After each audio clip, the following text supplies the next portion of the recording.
beings selling themselves out. The echelon attitude here, the needs of the few outweigh the needs of humanity.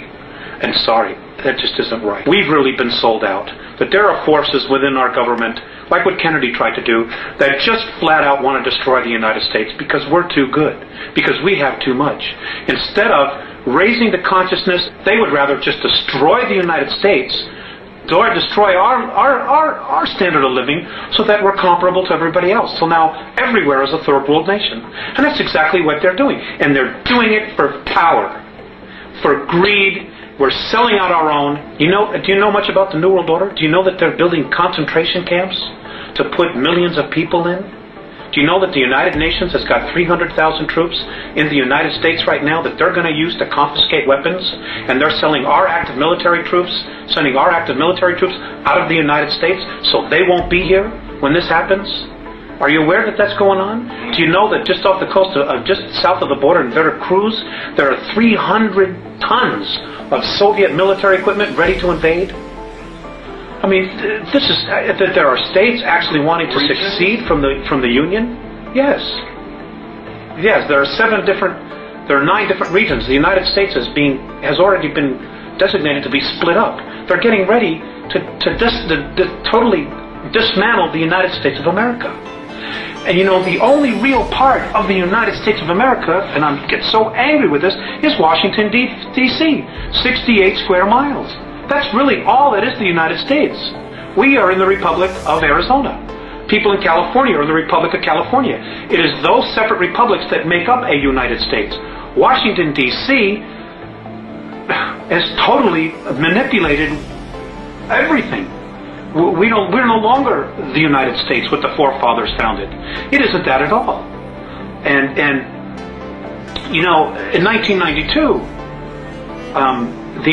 the Congress approved the UN Charter.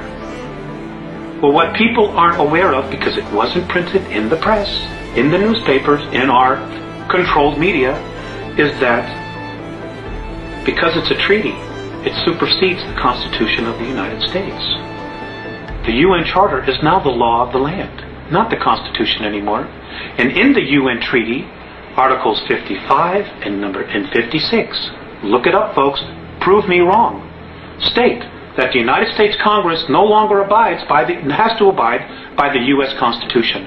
As of 1992, the United States of America ceases to exist. They just haven't told the people yet. And they're not going to tell them until after they have outlawed all weapons, after they have totally regulated the Second Amendment and taken everybody's firearms away, so you can't fight, so you can't stand there and be free anymore.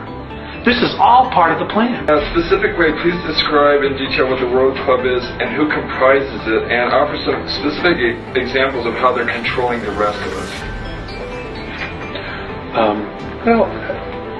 The banking circles, maybe? Yeah, it all evolves around money. The World Bank, International Monetary Fund. I mean, they've got the whole world in debt. Governments are giving away their mineral rights in perpetuity. The United States government is now in a position to declare a national state of emergency, suspend the Constitution of the United States, and nationalize. And the reason they will have to nationalize is because our debt far exceeds any ability to pay it back. So who are the collectors? What countries are the collectors? It's not a country, it's a group of men. But because of money, they've be controlled, they've allowed us to pollute the environment, to devastate the oceans because of petroleum products when we don't need it for money. I mean, it starts on an individual basis. The government's not going to tell you. God, we could be in. They're going to play out the second coming. They're going to try to present a savior. They're going to project holographic images in space and say we're here to save you. They're going to do mock battle. I mean, they're going to screw with us big time. Sorry, I slipped out that word. And folks, we just got to start paying attention. Don't take anything at face value. Make them prove it. Whether you believe a word I'm saying, it doesn't matter.